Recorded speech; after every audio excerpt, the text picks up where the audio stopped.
अस्सलामुअलैकुम। Welcome back to नाज academy education. उम्मीद है आप लोग सब ठीक होंगे और सेफ़ होंगे। तो आज हम देखने वाले हैं हिंदी लोकवाणी 9th क्लास जो है, हिंदी लोकवाणी 9th क्लास 9वीं कक्षा जो है, 9th class Urdu medium Maharashtra book. ठीक है, उसका जो तीसरा तीसरा जो है, हम लोग तीसरा बोल सकते हैं निज भाषा जो है, जिनको भारतेंदु हरिश्चंद्र ने लिखा है ना। निज भाषा क्या है उसके बारे ऊपर। ठीक है, तो भारतेंदु हरिश्चंद्र जी ने इन्हें लिखा। तो आज हम इनका प्रश्न उत्तर यानी कि क्वेश्चन आंसर देखेंगे। ओके, और हमेशा की तरह आप सबसे फिर से एक रिक्वेस्ट है कि अगर आप हमारे चैनल पे नए हैं तो हमारे चैनल को सब्सक्राइब कर लें, ताकि हम जब भी कोई नई वीडियो अपलोड करें आपको नोटिफिकेशन मिल जाए। आपको हमेशा बार बार इसलिए कहते हैं क्योंकि हमारे नाज एकेडमी एजुकेशन चैनल पर आपको आपकी हेल्प के लिए सारे वीडियोस मिलेंगे। 8, 9, 10 तीनों क्लास के वीडियोस मिलेंगे। हिंदी के वीडियोस, हिस्ट्री के वीडियोस, हिंदी एक्सप्लेनेशन के वीडियो, साइंस एक्सप्लेनेशन का वीडियो, क्वेश्चन आंसर का वीडियो, यानी आपकी हेल्प के लिए वीडियोस मौजूद है। तो ग्रामर के वीडियोस हैं, Hindi grammar, Urdu grammar, English grammar, आपको जो चाहिए देखिए और फ्री में पढ़ाई करते रहिए। बिल्कुल फ्री पढ़ाए जाते हैं, कोई पैसे नहीं लिए जाते हैं। ठीक है, तो आपको अगर ये बात पता है तो आप दूसरों को बताइए, ताकि जो नहीं पढ़ पा रहे, जिनको वीडियोस नहीं मिल रहे, कम से कम वो पढ़ सके। बस आपको क्या करना है, सब्सक्राइब करके हमारे साथ जुड़े रहना है। ठीक है, और बेल आइकॉन यानी ऑल पे आपको क्लिक कर लेना, यानी हम जब भी कोई वीडियो अपलोड करेंगे आपको नोटिफिकेशन मिल जाएगा। तो चलिए आज निज भाषा का जो क्वेश्चन आंसर है वो स्टार्ट करते हैं। ओके, तो सबसे पहले आप लोग पाठ के आंगन में आ जाए, यानी जहाँ से आपका एक्सरसाइज स्टार्ट हो रहा है, एक्सरसाइज वहाँ आ जाए। ठीक है, सबसे पहले आपको दिया है मौलिक सृजन। इसमें क्या बोला गया है कि निज भाषा उन्नति आहे, सब उन्नति को मूल, इस कथन की सार्थकता स्पष्ट कीजिए। ठीक है, यानी निज भाषा जो उन्नति है वो क्या है, इन सब की जो तरक्की, उन्नति का मतलब होता है तरक्की। ठीक है, मैं यहाँ लिख देती हूँ, आप लोग उर्दू के हैं तो उर्दू में समझ लें। ठीक है, तरक्की भी बता दी। ओके, उन्नति हिंदी में कहा जाता है। ओके, तो यानी उन्नति का क्या राज है इस कथन को, यानी ये जो बोला गया है कि निज भाषा उन्नति है, ये जो कथन है इसकी सार्थकता और स्पष्ट कीजिए बोला, यानी इसकी सार्थकता क्या है ये पूरा हमको बताना है। तो चलिए हम आपको आंसर आपकी स्क्रीन पे दिखा रहे हैं। आप अपनी सहूलत के मुताबिक वीडियो पॉज करके लिख ले या तो फिर स्क्रीनशॉट ले ले। ओके, चलिए स्टार्ट, देख लीजिए आंसर आपका। तो आपके मौलिक सृजन का आंसर है कि आप लोग उत्तर लिख के ये लिखिए। ठीक है, भारतेंदु जी का यह कथन एकदम सही है कि अपनी भाषा की उन्नति के बिना हर प्रकार की उन्नति महत्वहीन है। यानी जो भारतेंदु जी हैं, यानी जो निज भाषा के जो लेखक हैं, वो कहते हैं कि ये बात बिल्कुल सही है कि अपनी भाषा के मतलब अपनी भाषा के तरक्की के बिना हर प्रकार की, यानी हर किस्म की जो तरक्की है बेकार है, मतलब महत्वहीन है, यानी इसकी कोई इम्पोर्टेंस नहीं है। ओके, हमें देश विदेश के साहित्य का, कलाओं का जितना संभव हो ज्ञान प्राप्त करना चाहिए, परंतु उससे अधिक महत्वपूर्ण है अपनी भाषा का समुचित विकास, अपने साहित्य का ज्ञान। यानी भारतेंदु जी ये भी कह रहे कि हमें देश विदेश की जो साहित्य है, नॉवल है, कलाओं है, इन सब का हमें पता होना चाहिए। लेकिन उससे पहले एक और बात ये है कि जो हमारी भाषा है उसको पूरी तरह आपको आना चाहिए, बोलने आना चाहिए, समझने आना चाहिए, यानी इसका पूरा ज्ञान होना चाहिए आपके पास। जब हम अपने साहित्य को अच्छी तरह जानेंगे तभी अन्य देशों के साहित्य को समझ सकेंगे। यानी कि अगर आप अपने साहित्य को अच्छे से समझ पाओगे तभी आप दूसरे देशों यानी दूसरे मुल्क के साहित्य को समझ सकेंगे। माना जाता है कि साहित्य समाज का दर्पण है। विभिन्न देशों में एक ही समय में होने वाले परिवर्तनों का हम तभी आकलन कर सकते हैं जब हमने अपने साहित्य को अच्छी तरह पढ़ा सके। यानी कि भारतेंदु जी ये भी बोल रहे हैं कि जो विभिन्न देश है यानी जो अलग अलग देश है उनमें एक ही समय पर होने वाली जो परिवर्तन यानी बदलाव तभी हम आकलन कर सकते समझ सकते हैं जब हम अपने साहित्य को अच्छी तरह पढ़ सकेंगे यानी अच्छी तरह समझ सकेंगे, पढ़ा सकेंगे या फिर पढ़ सकेंगे। ठीक है, तो मैं एक बार एक काम करती हूँ, आपकी बोर्ड साफ कर देती हूँ। ओके, ताकि आपको स्क्रीनशॉट लेने में या तो फिर लिखने में, वीडियो को पॉज करने में कोई प्रॉब्लम ना हो। तो आप लोग उम्मीद है स्क्रीनशॉट ले लिए होंगे। तो चलिए आगे देखते हैं नेक्स्ट क्वेश्चन। ओके, तो अब है संभाषणीय। अब ये क्या है ये हम देख लेते। संभाषणीय में हमें दिया गया है, एक सेकेंड में कलर चेंज कर लेते ताकि आपको दिखाई दे। हाँ, हिंदी दिवस समारोह के अवसर पर अपने वक्तृत्व में हिंदी भाषा का महत्व प्रस्तुत कीजिए। यानी जो आपके हिंदी दिवस समारोह होता है ना, जैसे हिंदी दिवस के ऊपर समारोह जो आयोजन किया जाता है उसके अवसर पे, उसके मौके पर आपको हिंदी भाषा का महत्व बताना है, वो आपको समझाना है। जैसे स्पीच के तौर पे आप लोग प्रस्तुत करते होंगे ना, स्टेज पे बताते होंगे कि हिंदी दिवस जो है हमारे लिए क्यों महत्वपूर्ण है, हिंदी भाषा हमारे लिए क्यों महत्वपूर्ण है ना। तो वही बोला है कि हिंदी भाषा का महत्व प्रस्तुत कीजिए, यानी जो हिंदी भाषा की जो इम्पोर्टेंस है वो आपको बतानी है। ठीक है, तो चलिए देखिए आपके answer on your screen. Okay, and कोई भी डाउट हो आप कमेंट कीजिए, आंसर ले लीजिए। ठीक है, बिल्कुल फ्री पढ़ाए जाते, कोई टेंशन नहीं। ठीक है, बस आप लोग वीडियो देखते रहो और पढ़ाई जारी रखो, छोड़ना मत। और साथ साथ अपना ख्याल रखो और अपने माँ बाप का भी। ठीक है, चलिए इस क्वेश्चन का आंसर देखते हैं। तो देखिए संभाषणीय का जो आंसर है, हिंदी दिवस समारोह का जो वो था प्रस्तुत करना था, तो हमने लिखे। चलिए आप देख ले। ठीक है, मतलब मैं बोल रही हूँ, आप लोग सुन के भी लिख सकते हैं, या फिर आपके सामने लिखा हुआ है आप वो भी लिख सकते है ना। वीडियो को पॉज कर ले फिर स्क्रीनशॉट ले ले। चलिए स्टार्ट करते हैं। माननीय सभापति महोदय, प्राचार्य जी, मंच पर आसीन अतिथिगण, मेरे गुरुजन व प्यारे साथियों, आज हम सभी यहाँ हिंदी दिवस समारोह मनाने के लिए एकत्रित हुए। इस अवसर पर मैं हिंदी भाषा के महत्व के विषय में कुछ कहना चाहूँगा या फिर चाहूँगी। देखिए मैंने यहाँ पे चाहूँगा या चाहूँगी क्यों बताई हूँ, क्योंकि अगर आप लड़की हो तो चाहूँगी बोलेंगे, अगर आप लड़का हो तो चाहूँगा बोलेंगे। इससे बोलने का मतलब ये है कि जब आप ये आंसर लिखोगे तो आप गर्ल्स हो तो चाहूँगा नहीं लिखेंगे बल्कि चाहूँगी लिखेंगे, है ना। लेकिन अगर आप बॉयज़ हो तो आप चाहूँगी नहीं लिखेंगे बल्कि चाहूँगा ही लिख के यहाँ पे पूर्ण विराम लगा देंगे। ठीक है, यानी कि अगर गर्ल्स हैं तो ये नहीं लिखेंगे, डायरेक्टली सिर्फ ये लिखकर पूर्ण विराम खत्म। ठीक है, ओके। तो देखिए आगे है, भारत में बोली जाती है भव्य भाषा अनेक, भारत में बोली जाती है भव्य भाषा अनेक, उन सब से सिरमौर समुन्नत हिंदी भाषा एक। ठीक है, चलिए इसके आगे का आंसर है, उसके आगे का आंसर है, हिंदी हमारे देश की भाषाओं में प्रमुख है, इसके माध्यम से हमारे संतों, सुधारकों, साहित्यकारों ने अपने विचारों का मुक्त भाव से प्रचार किया। स्वतंत्रता आंदोलन के दौरान क्रांतिकारियों ने विदेशी सत्ता के विरोध में जनमानस तैयार करने के लिए इसी सरल, सुकोमल तथा वैज्ञानिक भाषा का आश्रय लिया।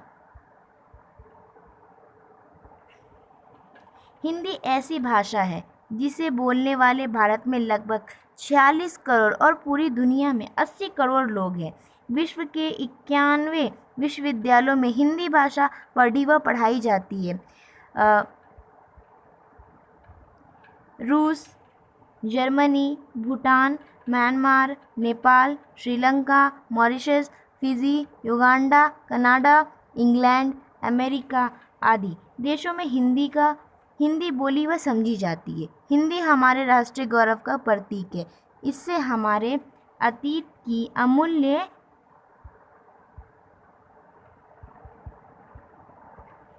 अमूल्य निधियाँ संकलित है। धन्यवाद। यानी यहाँ पर आपने पूरा प्रस्तुत कर दिया हिंदी समारोह, यानी आप किस तरह स्पीच देंगे मैंने सारा आपको बता दिया, और एंडिंग में धन्यवाद यानी थैंक यू, है ना। इस तरह आपको बोलना है और अपना स्पीच ख़त्म करना है। तो ये आपको आंसर्स लिखने थे तो मैंने आपको बता दिए और आप लोग उत्तर में लिख लें। ठीक है, चलिए देखते हैं नेक्स्ट क्वेश्चन। उसके बाद आपका क्वेश्चन है लेखकनीय से। लेखकनीय से है कि अपने विद्यालय में मनाए गए बाल दिवस समारोह का वर्णन लिखिए।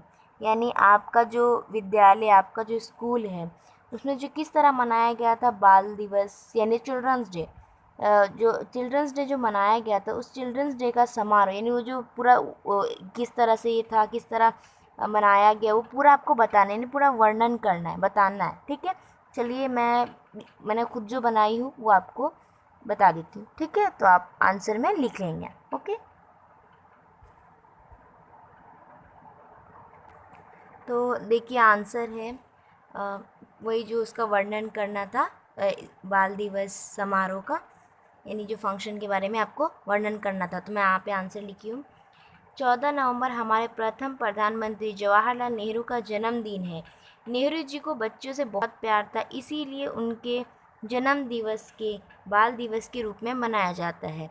गत वर्ष बाल दिवस के अवसर पर कक्षा तक के छात्र छात्राओं को इस समारोह के लिए बुलाया गया था। यहाँ पे ना कक्षा 5 आएगा, ठीक है, 5 मैंने लिखना भूल गई, सॉरी। हम कक्षा 5 तक के छात्र छात्राओं को इस समारोह के लिए बुलाया गया था। नगर की महापौर श्रीमती कमला मुंडे समारोह की अध्यक्ष थी। सर्वप्रथम मुख्य अध्यापिका श्री अलका अग्रवाल ने महापौर का स्वागत किया। कक्षा 4 के विद्यार्थियों ने एक कविता प्रस्तुत की। एक सेकेंड, हाँ, मैं यहाँ पे आपका पहले बोर्ड साफ़ कर दूँ ताकि आपको जो भी लिखना हो ना आप साफ साफ देखिए और लिखिए। ठीक है, इसके आगे का जो है ना वो नीचे है। ठीक है, मैं आपको दिखाती हूँ, पढ़ के सुनाती हूँ। ठीक है, तो हमने वहाँ तक पढ़ा था कि जो कविता प्रस्तुत करते हैं उसके आगे का है ये। नेहरू चाचा तुम्हें सलाम, अमन शांति का दिया पैगाम। नेहरू चाचा तुम्हें सलाम, अमन शांति का दिया पैगाम। जन्मदिन बच्चों के नाम, नेहरू चाचा तुम्हें सलाम। कविता के बाद कठपुतली का खेल दिखाया गया जिसे सभी बच्चों ने बहुत पसंद किया।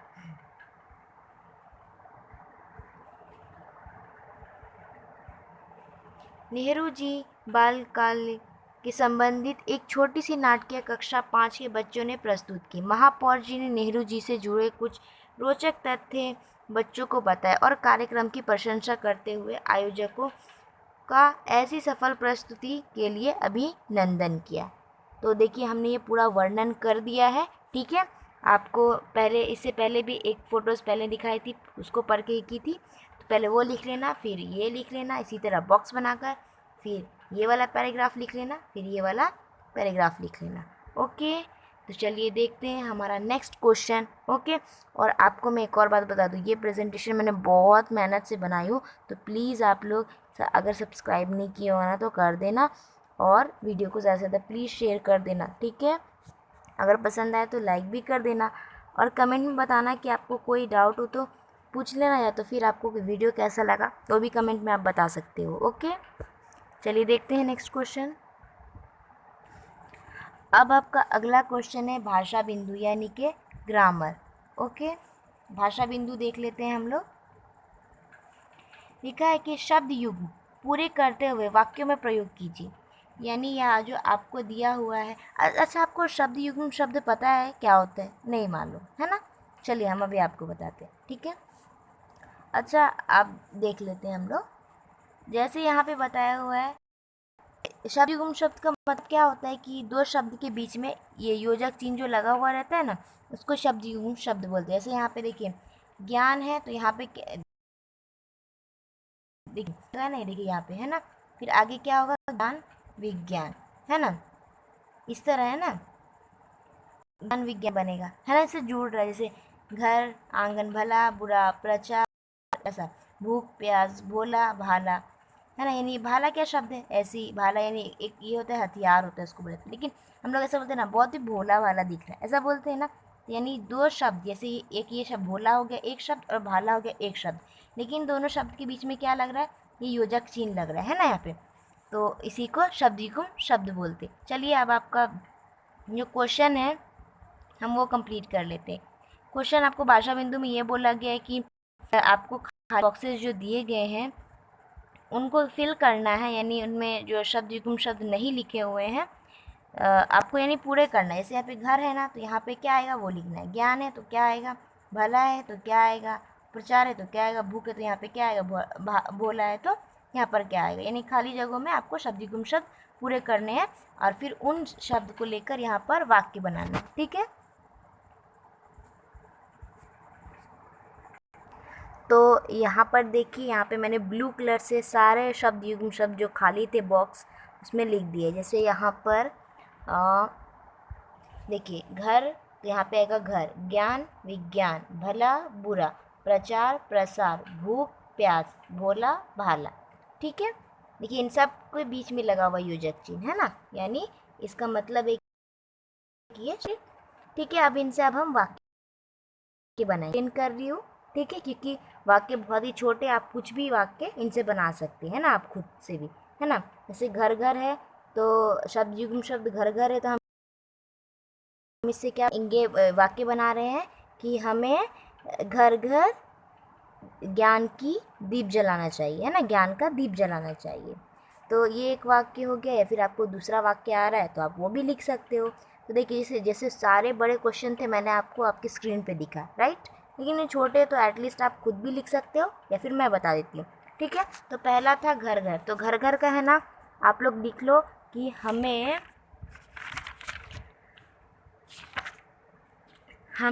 घर घर ज्ञान की ज्योति जलानी है। ठीक है, घर घर से वाक्य था। दूसरा है ज्ञान विज्ञान, तो ज्ञान विज्ञान का आप लोग वाक्य बनाओ शब्द युग्म से। ये वाला वाक्य बनेगा, आज का युग ज्ञान विज्ञान का युग है। ठीक है, भला बुरा, अब भला बुरा से हम वाक्य बनाने वाले हैं। हमें अपना भला बुरा सोचकर ही किसी नए काम में हाथ डालना चाहिए। ओके, इसके बाद है प्रचार प्रसार, तो प्रचार प्रसार से आप लोग लिखें, हिंदी के प्रचार प्रसार के लिए देश के अनेक महापुरुषों ने अथक प्रयास की है। उसके बाद है भूख प्यास, भूख प्यास का है, परीक्षा के दिनों में मुकेश की भूख प्यास उड़ जाती है। उसके बाद है भोला भाला, तो भोला भाला से वाक्य बनेगा, कबूतर भोला भाला पक्षी है। ठीक है, तो मैंने ये सारे जो है आपके इन 6 के मैंने वाक्य आपको बता दिए हैं।